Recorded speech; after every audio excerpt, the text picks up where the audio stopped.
આજની ધર્મકથા. પ્રણામ. સમ્રાટ સંપ્રતિ દ્વારા નીકળેલી ભવ્ય એ તીર્થયાત્રા 6 રીપાલિત સંઘ, અને એ સંઘ પહોંચ્યો રૈવતગીરી ગિરનાર ઉપર. ગિરનાર ઉપર એક જિનાલયનું નિર્માણ થયું. સરસ મજાની પ્રતિમાનું નિર્માણ નેમિનાથ ભગવાનનું. અને ત્યાર પછીથી જૂનાગઢના જિનાલયની અંદરમાં, જૂનાગઢના ગામની અંદરમાં પણ બે જિનાલયો સંપ્રતિ મહારાજાએ બનાવેલા. ત્રણેય જિનાલયોનો ઘાટ લગભગ એક સરખો. એ પછીથી ત્યાંથી આગળ વધ્યા અને પોતાના પ્રપિતામહ કે જે મૌર્ય વંશના આ આખા રાજ્યના મગધના સ્થાપક હતા એવા ચંદ્રગુપ્ત, એ ચંદ્રગુપ્ત જ્યારે અહીં જાત્રા માટે આવ્યા હતા ગિરનારજી એમના સમયમાં, ત્યારે ત્યાં સુદર્શન નામનું એક તળાવ હતું. એ સુદર્શન નામના તળાવનો એમણે જીર્ણોદ્ધાર કરાવ્યો હતો. આજે પણ જૂનાગઢની અંદરમાં સુદર્શન તળાવ જે છે, જૂનાગઢથી આગળ, ત્યાં આ લેખ આપણને જોવા મળે છે કે જે સમ્રાટ સંપ્રતિ એનો જીર્ણોદ્ધાર કર્યો, પણ લખાવ્યું છે કે મારા પ્રપિતામહ એવા ચંદ્રગુપ્ત મૌર્ય દ્વારા જે કાર્ય શરૂ કરવામાં આવ્યું હતું, હું ફક્ત એને એક સમારકામનું કાર્ય કરી રહ્યો છું. આવો એક વિનમ્રતાવાળો લેખ એ એમણે ત્યાં લખાવ્યો. અને એ સુદર્શન તળાવ જે છે એ બહુ સામાન્ય ન હતું. ડુંગરોનું પાણી એ આખું ને આખું એમાં એકત્રિત થતું વિશાળ તળાવ હતું. અને એટલી વિશાળતાને ધરાવતું હતું કે સમસ્ત સૌરાષ્ટ્રને નહેરો દ્વારા પાણી પૂરું પાડવામાં આ તળાવ જે છે એ એક મોટું જંકશન ગણાતું. સમ્રાટ સંપ્રતિએ આ જે તળાવ હતું એ તળાવના આસપાસના ભાગનું પણ જીર્ણોદ્ધારનું કામ, અને ત્યાંથી જે નહેરો નીકળતી હતી એ નહેરોનું બાંધકામ પણ એ સમ્રાટે હાથમાં ધર્યું હતું. આ બધી નહેરોનું કામ પૂર્વે ચંદ્રગુપ્ત મૌર્યએ કર્યું હતું. અહીં એ વિશેષપણે આપણે નોંધવું જ જોઈએ કે આજથી એ 2000 વર્ષ 2400 વર્ષ પહેલાંની વાત, અને 2400 વર્ષ પહેલાં પણ નહેરો બંધાતી હતી, તળાવમાંથી નહેરો નીકળતી હતી. અત્યારે જે પદ્ધતિથી ડેમ બંધાવાયા છે એવી રીતે નહીં, કારણ કે એ બહુ જ ભયજનક છે. ડેમ એ બેસિકલી એક બહુ જ ડેન્જરસ વ્યવસ્થા છે. આપણે ત્યાં નહેરો નીકળતી હતી તળાવમાંથી, અને નહેરો દ્વારા વિપુલ પ્રમાણમાં પાણી દરેક જગ્યાએ એ નહેરો નીકળે અને ફાટતી હતી. આપણે જોયું હતું આગળ કે સુએઝ આદિ જે કેનલ છે ત્યાં જ્યારે સમ્રાટ સંપ્રતિ ગયા હતા ત્યારે એમણે ત્યાં જીત્યું, એ પ્રદેશને જીત્યો, અને ત્યાં પણ નહેરોના કામ એમણે કરાવ્યા હતા. આજે જે સુએઝ કેનલ વગેરે દેખાય છે, આપણે એવો દાવો નથી કરતા કે આ બધું સમ્રાટ સંપ્રતિએ કર્યું હશે, પણ એટલું ચોક્કસ સમજી શકીએ છીએ કે આજથી 2400 વર્ષ પૂર્વે આ બધી વ્યવસ્થાઓ એ બહુ જ સરસ રીતે ત્યારે બનતી હતી અને જળવાતી હતી. એટલે અત્યારનું વિજ્ઞાન જે ખાંડ ખાય છે કે આ બધું આ વિજ્ઞાન આધુનિક વિજ્ઞાને કર્યું, એવું નહીં.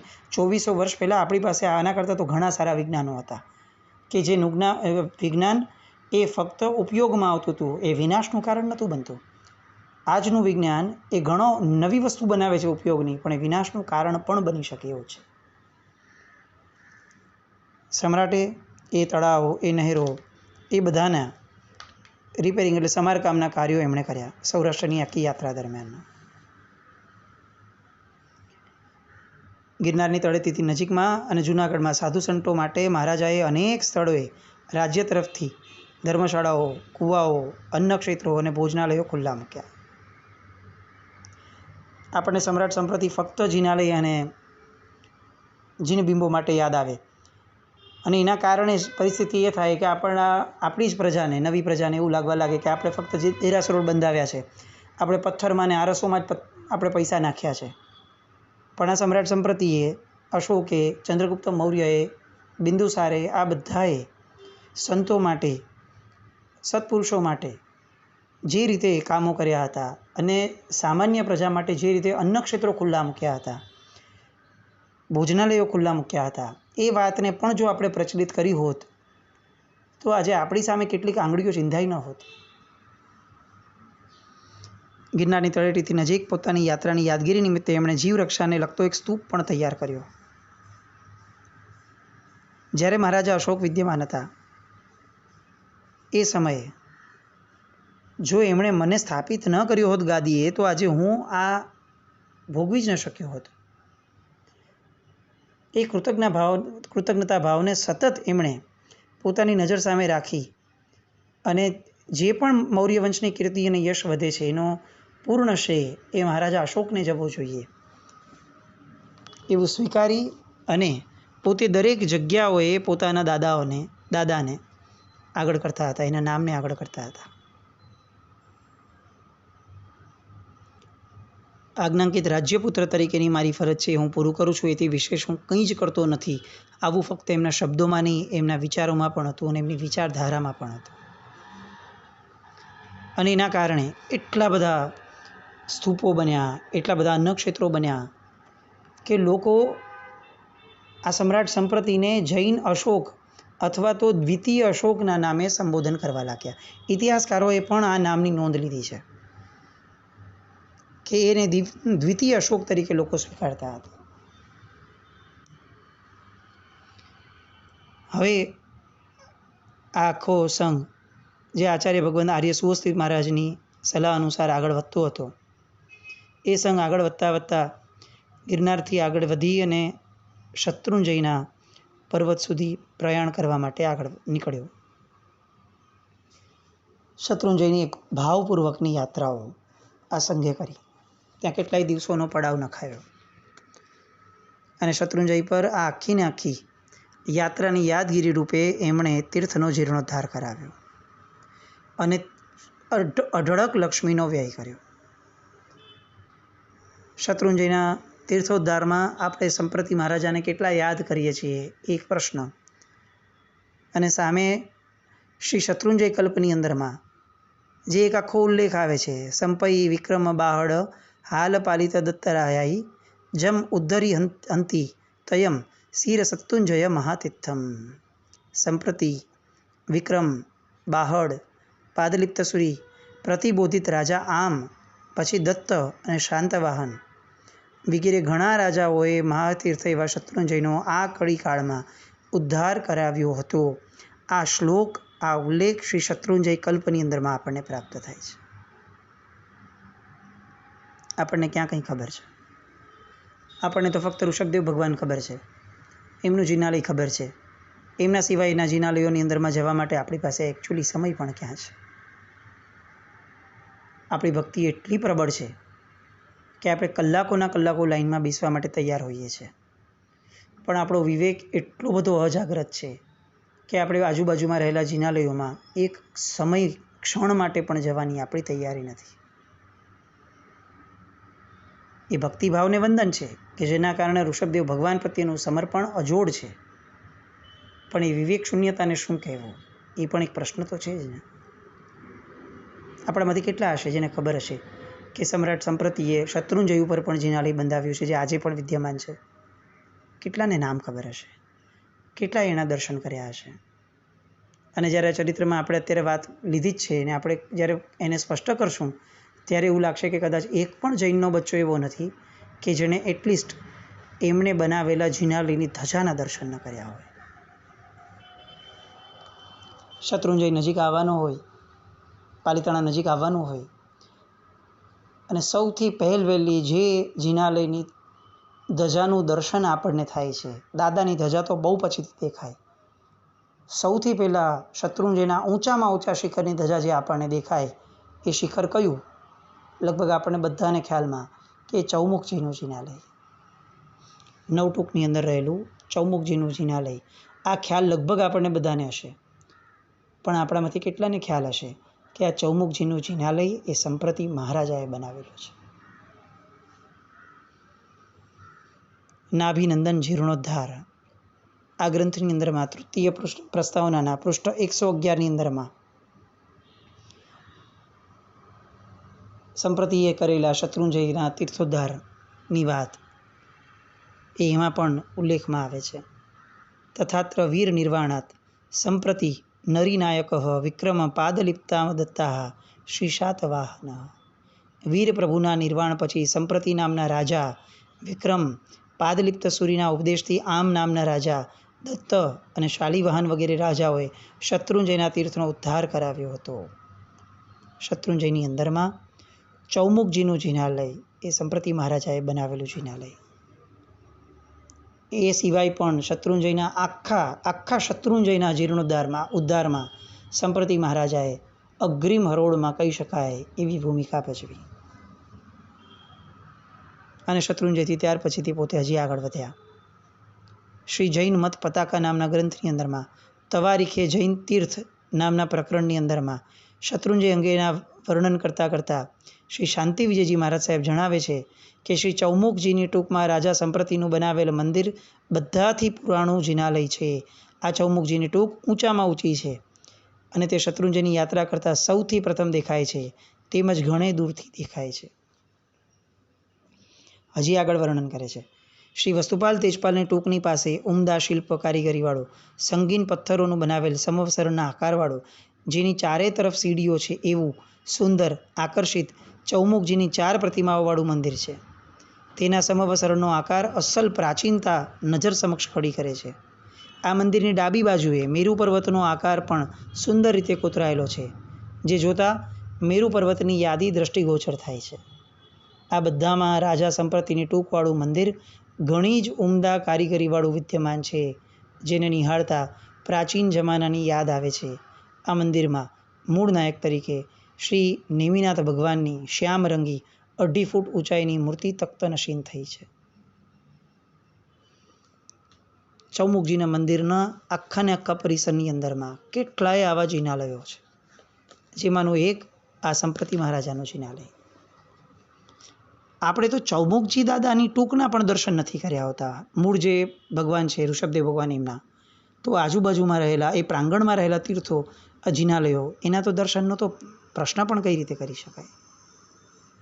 હવે જ્યારે શત્રુંજય જઈએ ત્યારે ચોક્કસ આ સંપ્રતિ મહારાજાના નિર્મિત થયેલા આ જિનાલયને વંદન કરવા અચૂક જઈએ, આવો સંકલ્પ કરવો જોઈએ.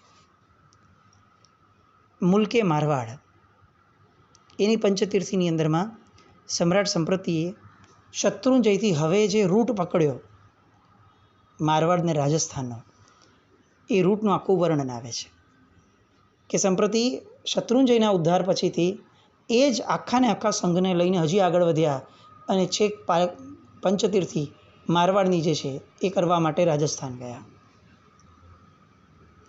ત્યાં રાણી સ્ટેશનથી અત્યારે 20 માઇલ દૂર વરકાણા નામે પ્રસિદ્ધ તીર્થ છે. આ વરકાણા તીર્થની નજીકમાં નાડોલ નામનું પંચતીર્થીની યાત્રાનું બીજું તીર્થસ્થાન છે, જે નાડોલની અંદરમાં એક જમાનામાં જૈનોના ઘરો અપરંપાર કહી શકાય, અનહદ કહી શકાય એટલા બધા હતા. અહીંયા પદ્મપ્રભા ભગવાનનું પ્રાચીન શિખરબંધ જિનાલય વિદ્યમાન છે, આજે પણ વિદ્યમાન છે.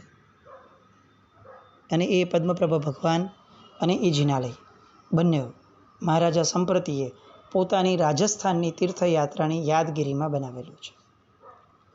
આજે પણ નાડોલમાં ધર્મશાળા વગેરેમાં આ પ્રબંધ જે છે આખો એ સુંદર રીતે લખાયેલો છે.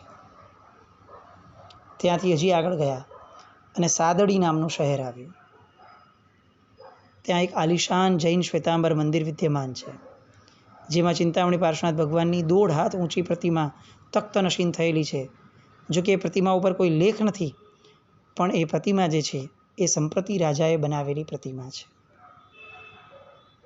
આ પ્રમાણે મહારાજા સંપ્રતિએ મારવાડની પંચતીર્થીની યાત્રાના સ્થળોએ બનાવેલ મંદિરોની દૃષ્ટિગોચર થતી નોંધ પરથી સાબિત થાય છે કે મહારાજા સંપ્રતિએ ગિરનાર, શત્રુંજય એની યાત્રા કર્યા પછી મારવાડની પંચતીર્થીના દર્શન કર્યા હશે અને ત્યાંથી ગુજરાત તરફ થઈ ત્યાંના સંઘોને સંતોષી જીન મંદિરોના દર્શન કરી અને પછીથી એ અવંતી તરફ પાછા ફર્યા હશે. એક સમ્રાટને આટલો બધો ટાઈમ મળી શકે છે, કેવી મજાની વાત છે. આખો સંઘ ત્યાંથી પાછો ફર્યો અને અવંતી આવ્યો. મહિનાઓ વીત્યા અને અવંતી આવ્યા પછીથી આર્ય સુહસ્તી મહારાજ સાહેબ એ અન્ય પ્રાંતમાં ગયા.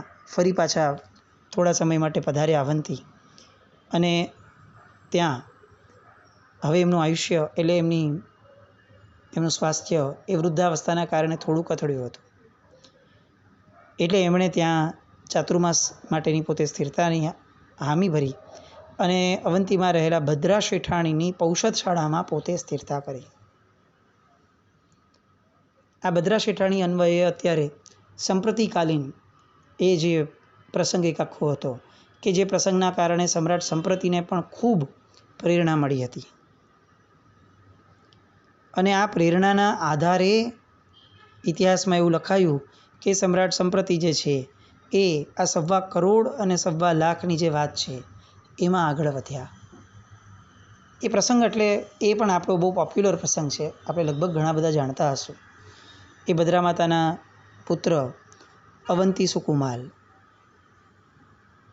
એટલે આ અવંતીના મહાજનમાં નગરશેઠનું ઘર કહી શકાય એવું એ નગરશેઠનું ઘર, જેના ધન ભંડારની ગણતરી થઈ શકે નહીં એવું ધન ભંડાર, મહારાજાને પણ નીચું જોવડાવે એવું દાનવીરપણું જેમનામાં હતું, એવા આ ભદ્રા શેઠાણી. આ ભદ્રા શેઠાણીના પુત્ર અવંતી સુકુમાલનું લગ્ન જે છે એ દેવાંગના જેવી 32 સુંદર સ્ત્રીઓ સાથે થયું હતું. અવંતી સુકુમાલે કોઈ ધન ઉપાર્જન કરવાનું ન હતું, એ એની મેળે ચાલતું જ હતું. પોતે 32 પત્નીઓ સાથે દેવતુલ્ય ભોગવતો હતો. અને એ સમયે એકવાર આ પ્રસંગ બન્યો કે ભદ્રા શેઠાણીની પૌષધશાળામાં સ્થિરતા કરી રહેલા સુરીશ્વર અને શ્રી આર્ય સુહસ્તી મહારાજ એ સંધ્યા સમયે નલિની ગુલ્મ નામના વિમાનના અધ્યયનનું મોટા અવાજે પરાવર્તન કરી રહ્યા હતા. પૌષધશાળાની એક્ઝેક્ટ બાજુમાં પોતાની હવેલી, અને હવેલીમાં રહેલા અવંતી સુકુમાલ જે 7મી માળે રહેતા હતા, એમને આ અધ્યયનનો અવાજ સ્પષ્ટ રીતે સંભળાતો હતો. એ સમયે અવંતી સુકુમાલ 7મા માળે સુવર્ણના હિંડોળે ઝૂલી રહ્યા હતા. જેમ જેમ અધ્યયન આગળ વધતું ગયું એમ અવંતી સુકુમાલનું મન જે છે એ તરફ વધુને વધુ આકર્ષાતું ગયું, અનાયાસે કોઈ પણ કારણ વગર. અને પોતે રંગમહેલમાંથી નીચે ઉતર્યા, તરત સાહેબ પાસે ગયા, વંદન કર્યા અને ફરીથી એ જે અધ્યયન ચાલતું હતું ને એક ધ્યાનથી સાંભળવા લાગ્યા. સાંભળતા સાંભળતા એમના આત્મામાં ભાસ થયો કે મેં આવું ક્યાંક જોયું છે, જેવું આપ બોલો છો એવું મેં ક્યાંક જોયું છે. એ જે વર્ણન છે એ જગ્યાનું, એ જગ્યા ખબર નહીં ક્યાંક પણ મેં જોઈ છે. અને એમનો આત્મા જે છે એ આંતરિક સંશોધનમાં પડ્યો, મૂર્છિત થયા, મતિ જ્ઞાનનો વિસ્ફોટ થયો, જાતિ સ્મરણ જ્ઞાન થયું. અને આ જ્ઞાન જ્યોત પ્રગટી અને તરત જ એમણે સુરીશ્વરને પ્રશ્ન કર્યો કે હે ભગવંત, શું આપ એ વિમાનમાંથી આવો છો? કારણ કે આપ જે બોલી રહ્યા છો, વર્ણન કરી રહ્યા છો, એ તાદ્રશપણે મેં અનુભવ્યું છે. મારા જાતિ સ્મરણ જ્ઞાન દ્વારા હું અત્યારે એને સ્પર્શી રહ્યો છું, અને એ જે આપ વર્ણવી રહ્યા છો અદ્દલો અદ્દલ એવું જ હતું. તો શું આપને પણ જાતિ સ્મરણ જ્ઞાન થયું છે? આપ એ વિમાનમાંથી આવ્યા છો? અને ત્યારે આચાર્યશ્રીએ સ્મિત મુદ્રામાં એને કહ્યું કે હે વત્સ, હું એ વિમાનમાંથી નથી આવ્યો, પણ વર્ધમાન સ્વામી ભગવાને જે કહ્યું છે ને એમાં એ વિમાનનું વર્ણન આવ્યું છે. હું તો માત્ર એનું અધ્યયન કરું છું. અને અવંતી સુકુમાલ અગાધ આશ્ચર્યમાં સરી જાય છે. શું જ્ઞાન શક્તિ છે! જેવી રીતે આપ વર્ણન કરો છો, જે સૂક્ષ્મ વર્ણન, એક્ઝેક્ટ એવું જ મેં અનુભવેલું છે. આ જ રીતે એ વિમાન છે. અને ત્યારે આર્ય સુહસ્તેશ્વરી મહારાજ સાહેબ સાહજિક રીતે પૂછે છે કે તે કેવી રીતે અનુભવ્યું છે? એટલે કે જે ભગવાન 7મી ભૂમિકાએ વિલાસમગ્ન સ્થિતિમાં આપના અધ્યયનના શબ્દો મારા સાંભળવામાં આવ્યા. મારા આત્મામાં થનગનાટ થઈ રહ્યો હતો. કુદરતી આકર્ષણ દ્વારા મારું દિલ જે છે એ આપની પાસે આવવા ખેંચાયું. આપની પાસે આવી એ વિમાનનું અધ્યયન એક ચિત્તે સાંભળતા મને અત્યારે જાતિ સ્મરણ જ્ઞાન થયું છે, જેના કારણે હું જાણી શક્યો છું કે હું 12મા દેવલોકના એ વિમાનમાંથી જ ચેવીને અહીંયા આવ્યો છું. હવે ગમે તેમ કરીને પૂજ્યશ્રી, હવે મને ફરીથી ત્યાં જવું છે, એનો માર્ગ આપ બતાવો. બધા આશ્ચર્ય પામ્યા. અને આચાર્ય ભગવાન બોલ્યા કે વત્સ, આ વિમાનની પ્રાપ્તિ માટે તો સંસારનો ત્યાગ કરીને સાધુપણી અંગીકાર કરવું પડે. ચારિત્ર સ્વીકાર સિવાય આ સ્થાન પ્રાપ્ત થઈ શકતું જ નથી. કોણ કહે છે? આર્ય સુહસ્તીશ્વરી મહારાજ, સમ્રાટ સંપ્રતિના પ્રતિબોધક. યુગ પ્રધાન પદ ઉપર બિરાજમાન એ સમયના આર્ય મહાગીરીજીએ જેમને સ્થાપ્યા છે. આમ જોવા જઈએ ને તો આર્ય સ્વસ્તિશ્રી મહારાજનું જીવન પણ બહુ વિચારણીય છે. એક તો ભોજન માટે વ્યાકુળ થયેલા એક વ્યક્તિને એમણે દીક્ષા આપી હતી. હવે અહીંયા દેવ વિમાન માટે વ્યાકુળ થયેલ વ્યક્તિને પણ દીક્ષા આપે છે. અત્યારે આવા પ્રસંગો કદાચ સાહેબે કર્યા હોત તો વોટ્સએપ ઉપર કેટલા બધા લોકોને ભોજન મળી ગયું હોત, આજીવિકા મળી ગયું હોત, કેટલા મેસેજીસ ફર્યા હોત, કેટલા લોકોએ પોતાના જ્ઞાનનું પ્રદર્શન કર્યું હોત, કેટલા લોકોએ પોતાની જે પણ મતિ છે એને કેવળ જ્ઞાન ગણી અને પોતાના નિર્ણયો આપી દીધા હોત, કેટલું થયું હોત. ખરેખર બહુ સારું હતું કે સાહેબ આ જમાનામાં આવવાના બદલે આજથી 2400 વર્ષ પહેલાં થયા, નહીં તો આપણે તો અત્યારે પીખી નાખ્યા હોત. દેવલોકમાં જવા માટે કંઈ દીક્ષા અપાતી હશે, આવો પ્રશ્ન આપણે એમને કર્યો હોત.